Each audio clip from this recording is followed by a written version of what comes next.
आऊज़ुबिल्लाहि मिनश्शैतानिर्रजीम बिस्मिल्लाहिर्रहमानिर्रहीम। अस्सलाम वालेकुम दोस्तों, मैं हूं मोहसिन रज़ा और आप लोग देख रहे हैं 24/7 teachers online YouTube channel.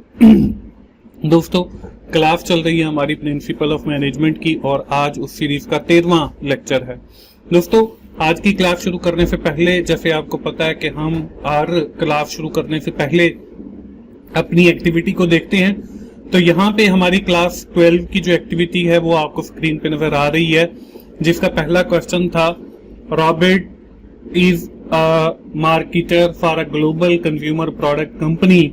He is working on promotional campaign design to reach target audience in the international market. तो इसका जो करेक्ट आंसर था वो था socio culture involvement. Second question था to make sense of the external involvement the well known analysis is the PEST is used. PEST is stand for P for political, E for economical, S for social and T for technological factor. इसके बाद था fill in the blank surrounding of living and the non living thing। तो ये हमारे पास involvement की definition दी गई है। इसके बाद था which of the following factor controllable by the company manager, के कौन से ऐसे फैक्टर हैं जिनको मैनेजर जो है वो कंट्रोल कर सकते हैं। तो वो हमारे इन्वायरमेंटल फैक्टर थे जिनको मैनेजर जो है with in the company control कर सकते हैं। यहां तक तो थी दोस्तों हमारी पिछली क्लास। आज की क्लास में हम बहुत अहम टॉपिक जो कि 21st सेंचुरी मैनेजमेंट ट्रेंड्स के हवाले से है उसकी बात करेंगे। इसमें देखेंगे हम कॉर्पोरेट सोशल रिस्पॉन्सिबिलिटी को और इसके साथ जो रिलेटेड टर्मिनोलॉजीज हैं उनको देखेंगे। हम एथिक्स की बात करेंगे। हम देखेंगे कि एथिक्स की कौन सी एग्जाम है, ई कॉमर्स को देखेंगे और ई बिजनेस को देखेंगे, जो आज की सेंचुरी का बहुत अहम जो है वो कंसर्न है बिजनेसेस या कॉर्पोरेट वर्ल्ड के लिए। तो चलिए दोस्तों, हम देखते हैं सबसे पहले कॉर्पोरेट सोशल रिस्पॉन्सिबिलिटी को, जिसको हम CSR भी कहते हैं। CSR is the concept whereby companies integrate social and environmental concern in their business operation। CSR से इंटीग्रेट करती हैं सोशल या इन्वायरमेंटल कंसर्न्स को अपने बिजनेस के ऑपरेशंस में। इसको अगर मैं आसान अल्फाज में समझाऊं तो वो ये है कि फॉर एग्जांपल हमारी एक फैक्ट्री है जिससे धुआं निकलता है। खाद फैक्ट्री की एग्जांपल ले ले। अब हमारी जो कंपनी है वो कितनी सोशली लोगों के लिए बेनिफिट्स प्रोवाइड कर रही है, कितना वो इन्वायरमेंट को क्लीन रखती है, ये बेसिकली उस कंपनी की सोशली रिस्पॉन्सिबिलिटी है। तो आजकल के अंदर बिजनेसेस क्या कर रहे हैं, वो अपने ऑपरेशंस के अंदर ही इस कॉर्पोरेट सोशल रिस्पॉन्सिबिलिटी को इंटीग्रेट कर रहे हैं ताकि उससे आपका जो इन्वायरमेंट है वो नीट एंड क्लीन रहे। आपने देखा होगा अगर आप कभी फ्यूल डलवाने गए हैं तो पेट्रोल पंप के ऊपर भी कॉर्पोरेट सोशल रिस्पॉन्सिबिलिटी के हवाले से इन्वायरमेंट को क्लीन करने के हवाले से आपको कोई बैनर लिखा हुआ नजर आएगा। अब इस कॉर्पोरेट सोशल रिस्पॉन्सिबिलिटी के दो व्यूज हैं। पहला व्यू हमारे पास क्लासिकल व्यू है, जिसको हम पुराना व्यू या ओल्डेस्ट व्यू भी कहते हैं, जिसके मुताबिक the company's objective is to maximise the profit. कि कंपनीज का जो ऑब्जेक्टिव था वो ये था कि वो सिर्फ और सिर्फ जो है वो प्रॉफिट मैक्सिमाइजेशन की बात करें।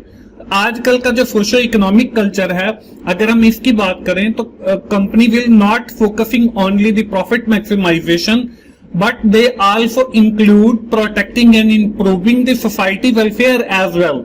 वो अपने जो बिजनेस ऑब्जेक्टिव हैं उनके साथ ही वो इंटीग्रेट कर देती हैं कि कैसे आपने जो है वो सोसाइटी की वेलफेयर के लिए काम करना है, कैसे उनके जो राइट्स हैं उनको प्रोटेक्ट करना है। तो ये बेसिकली CSR का कॉन्सेप्ट है जो आजकल बड़ा मैटर ऑफ कंसर्न है for each company who are working in the corporate world. इसके बाद दोस्तों हम बात करते हैं कुछ टर्मिनोलॉजी की related to the CSR corporate social responsibility. तो इसमें जो सबसे पहली है वो है सोशल रिस्पॉन्सिबिलिटी, कि कितनी कंपनीज जो हैं वो रिस्पॉन्सिबल हैं अपनी लॉन्ग टर्म जो गोल्स हैं उनके अंदर अपनी सोशल रिस्पॉन्सिबिलिटीज या सोशल ऑब्लिगेशंस को इंटीग्रेट करने में। इसके बाद जो दूसरा है वो है सोशल ऑब्लिगेशन। अब सोशल ऑब्लिगेशन क्या है? Social obligation is the obligation of a business to meet the economic and the legal responsibility, कि कितनी कंपनीज जो है वो रिस्पॉन्सिबल हैं to perform their economic and legal responsibilities. Last जो है वो है सोशल रिस्पॉन्सिवनेस। अब सोशल रिस्पॉन्सिवनेस क्या है?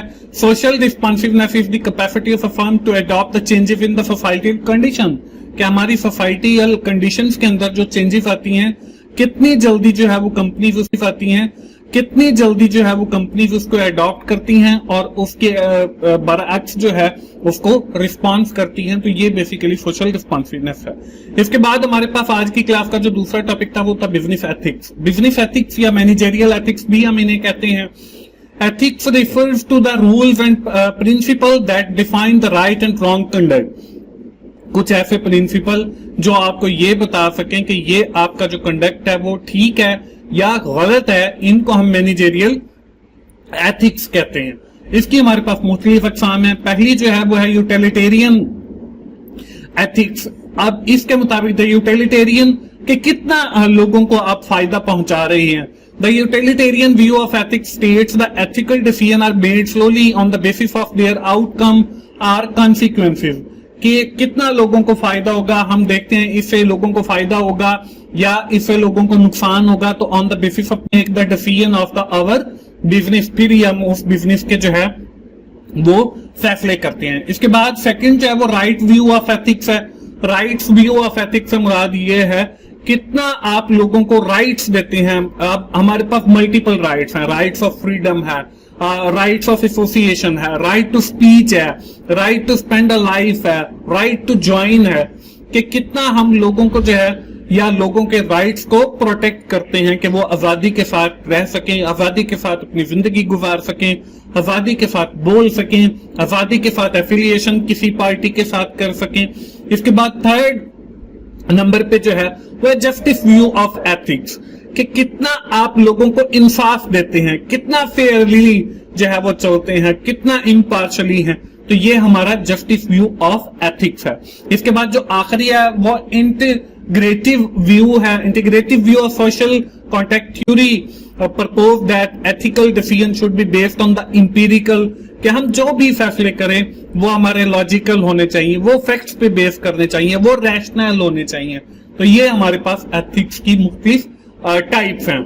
इसके बाद दोस्तों हमारी आज की क्लास का जो मोस्ट इंपॉर्टेंट टॉपिक है वो ये है कि हम बात करें ई बिजनेस की। ई बिजनेस को हम इलेक्ट्रॉनिक बिजनेस भी कहते हैं। Is a comprehensive term describing the way of organization does it works by using the electronic internet based linkage with its key parties, employees, manager, customer, supplier and partner in order to effectively and efficiently achieve their business objective. It's more than e-commerce, although e-business can include e-commerce. अब हमारे पास दो terminologies हैं. The first one is the e-commerce and the second one is the e-business.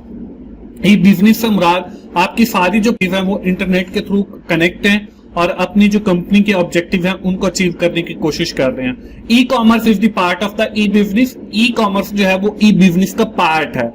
तो अब हम e commerce को देख लेते हैं। E commerce is basically selling and purchasing of goods and services.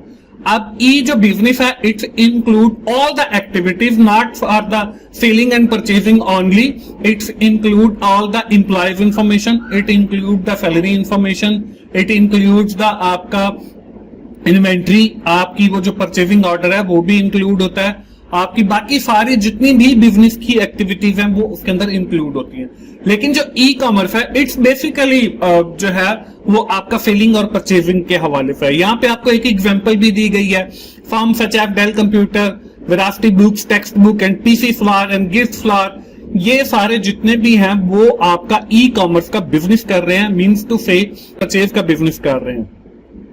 लेकिन अगर मैं कॉर्पोरेशन की बात करूं तो उसके अंदर आपकी पेरोल का सिस्टम जो है वो भी इलेक्ट्रॉनिक है, आपकी जो डिलीवरी है चीजों की वो भी इलेक्ट्रॉनिक है, आपकी सेल परचेज भी इलेक्ट्रॉनिक है, तो वो हमारी सारी एक्टिविटीज बिजनेस की उसके अंदर इंक्लूड होती हैं। तो that is the difference between the e commerce and E business. And the second one is the e commerce is the part of the E business. E business जो है वो एक वास्ट जो है वो फील्ड है। तो दोस्तों ये थी हमारी आज की क्लास, और आपको पता है हम हर क्लास के इख्तिताम पे एक एक्टिविटी करते हैं। तो आज की जो एक्टिविटी है वो हम पहला क्वेश्चन देख लेते हैं। Fill in the blank business exchange or transaction in which parties are interact electronically, कि इलेक्ट्रॉनिकली इंटरेक्ट करती हैं, तो इसको हम ई कॉमर्स बोलते हैं। इसके बाद जो सेकंड है वह fill in the blank ethics state that the ethical decision are made solely on the basis of their outcome or consequences. तो आउटकम आर कंसिक्वेंसेस, तो इनको हम यूटिलिटेरियन जो है व्यू ऑफ एथिक्स कहेंगे। इसके बाद जो है rights of freedom, rights to join, rights to speech are fall in the right view of ethics. इसके बाद आखिरी जो है वो है हमारे पास fill in the blank is the obligation of the business to meet its economic and legal responsibilities. तो इसको हम सोशल ऑब्लिगेशन कहेंगे। तो दोस्तों आपको पता है कि 4 एमसीक्यूज में आपको सॉल्व करवाता हूं, और 4 जो है वो मैं आप लोगों के लिए छोड़ता हूं कि आप लोग खुद से करें, और जो हमने क्लास के अंदर पढ़ा होता है उसी में से ये एमसीक्यूज होते हैं। आज की क्लास का टाइम भी थोड़ा सा ओवर हो गया है, हम जल्दी से जो है एक बार समराइज करते हैं। आज की क्लास के अंदर हमने 21st सेंचुरी के जो मैनेजमेंट के ट्रेंड्स हैं, जिसमें बहुत अहम जो है वो corporate social responsibility, e commerce और ई बिजनेस और एथिक्स है, इनको हमने देखा विद इन डिटेल। उम्मीद है आप लोगों को समझ आ गई होगी। आखिर में दोस्तों मैं यही कहूंगा कि अगर आपको मेरी वीडियो अच्छी लग रही है तो आपने लाइक कीजिए, अपने दोस्तों के साथ शेयर करें जिनका ये सब्जेक्ट है, और कमेंट भी किया करें, और मेरा चैनल 24/7 टीचर्स ऑनलाइन सब्सक्राइब कीजिए ताकि मेरी हर आने वाली वीडियो आप लोगों तक पहुंच सके और आप उससे सीख सकें। दोस्तों मिलते हैं अगली किसी वीडियो के साथ, उस वक्त तक के लिए अल्लाह।